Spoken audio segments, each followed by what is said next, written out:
गुज़श्ता चंद रोज़ से social media पर एक वीडियो शेयर किया जा रहा है जिसके मुतालिक ये जानकारी दी जा रही है कि इसमें जंगली जानवर हांगुल है और इसको कश्मीर के गुरेज इलाके में देखा गया है। ताहम इस वीडियो की हकीकत जानने के लिए ईटीवी भारत ने ज़िला बांडीपोरा के divisional forest officer Mudassir Mahmood से बात की। मुदस्सिर महमूद ने इस वीडियो के मुतालिक बताया।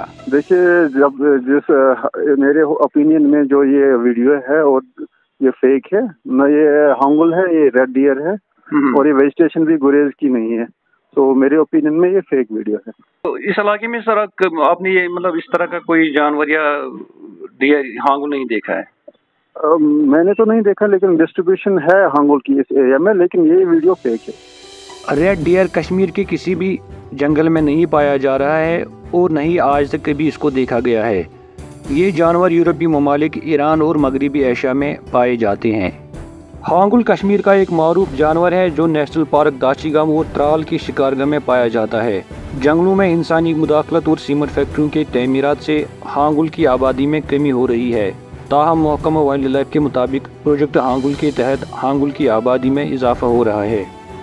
श्रीनगर से मीर फरहत की